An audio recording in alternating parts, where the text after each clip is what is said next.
Hello, Ronnie aka Mac, and welcome. So, we had the Squadron 42 live stream. It is now finished. It was 2 hours long. It was very good. I really enjoyed it.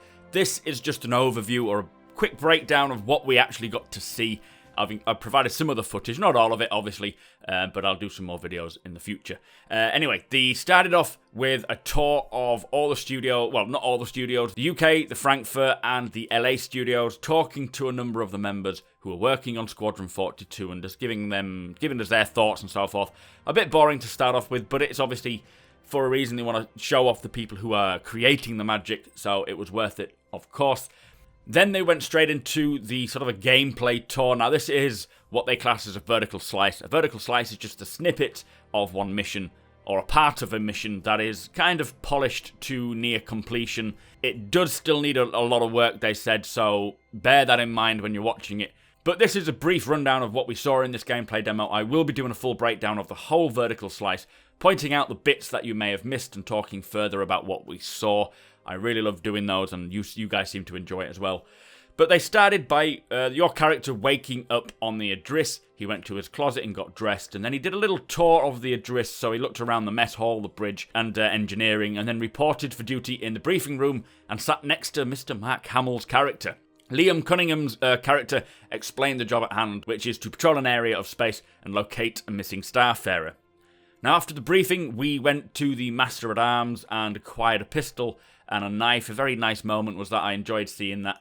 But while overlooking the hangar bay, we saw a short cutscene in which 3 captive pirates were brought in via the Argo, heading to the brig, which was a nice little cutscene. I did enjoy the sort of camaraderie about it through it all.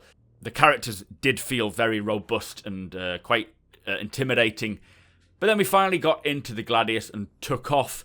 Along the way, they went between sort of a big asteroid, and you could see all the weather effects like the lightning striking. Very cool. They bumped into a reclaimer, salvaging a starfarer, but it was not the missing one. Nice little bit of dialogue there.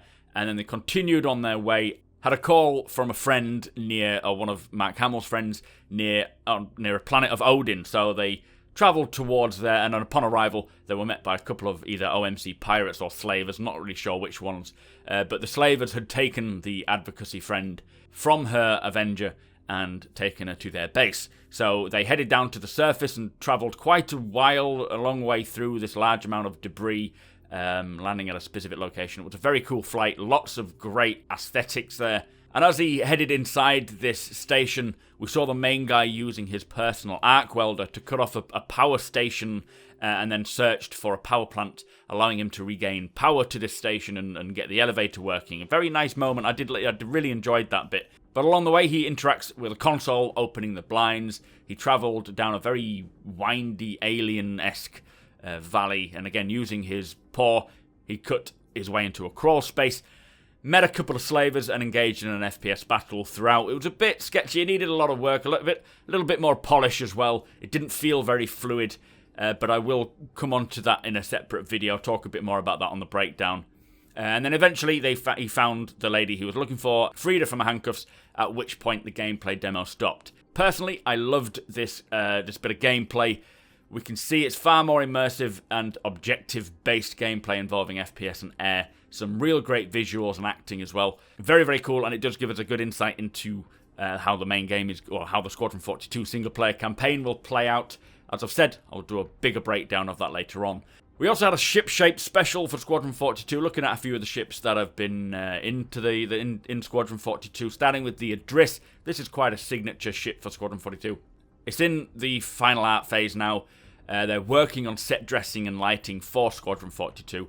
Had a little tour of it, little snapshots of the Argo docking bay, the gravity generator, the medical bay, the canteen, the briefing room and flight deck, cargo bays, officers and crew quarters, the engineering room, and finally the bridge.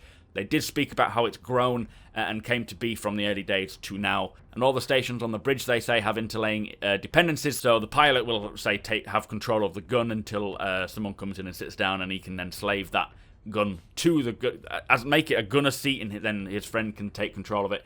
Very, very cool. And definitely a robust system. Apologies, that's my rabbit going mental because we've just given him food. We also saw the Avenger, which is in the final modelling for Squadron 42. After this, they'll put it into the PU art as well. This is because they're giving it a bit of a revamp.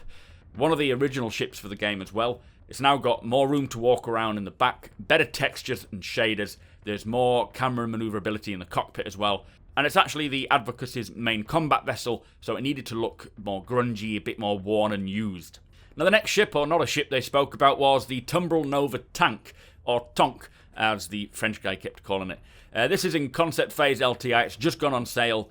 It is a first look into the land-based vehicles. It's 12 meters in length, 5 meters in height, and 9 meters wide. You can stand up right in the back of the tank. It's practically the size of a small house, and I think it's got a size 4 main cannon. There is a Q&A out for that. I will be covering that in a later video, probably after Christmas.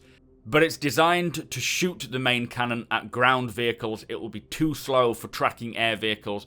Not to say you won't get a lucky hit on them, but it's not intended for that. It does have laser repeaters and also missiles to defend itself against ships, plus countermeasures, so it's not too vulnerable. It's got a very cool interior. Apparently there's going to be a lot of space in there for swapping in and out components and repairing them. You've got a driver, a gunner. The rear door acts as a ramp as well, and that's for getting people in and out. It's also got side skirts for protection linked to the suspension so that it reacts to the terrain. Very cool looking vehicle, and I'm so glad they're bringing in ground vehicles now. Actually, Mr. Yellow today on my stream, had a great stream, thank you guys, has actually donated one of these Nova tanks for when I reach 200 subs on Twitch, so a big thank you to him. We are on our way to that number, at which point we'll give that tank away. Jared also pointed out that we saw a little snapshot of the 600i cockpit. There was a lot of uproar because the struts were on the sort of the example they showed was very much blocking the view of the pilot. A lot of people complained, and rightfully so, and they have now removed the struts. It is back to the original concept, which is excellent news. Anyway, to finish off with, they say that there's now a discount starter packages. You've got the Aurora and the Mustang starter packages. They are $35 each, or I think it's $42 if you're in the US, but they also have the Avenger Stalker starter package. This is the 2017 holiday specials. That is at $65 or $78 if you're in the UK. So add that tax on. Also, I think they said it's going to be $15 for a Squadron 42 add-on now up until January something, at which point it'll then go to $20. Now that was the whole stream. It was 2 hours long. The footage, in my opinion, was worth the extra 24 hours wait. I thoroughly enjoyed it, and I'll be watching it again tonight when I go to bed. The 25th of January, I believe, is the next Squadron 42 update we will get. I think that's going to be an email. But remember, I will be bringing out a demo breakdown video, hopefully before Christmas. We will see. It's obviously very close to Christmas Day now. Along with other videos that I see fit, like the Tumbrel, maybe a little close-up of the Idris as well. We'll see. Let me know your thoughts.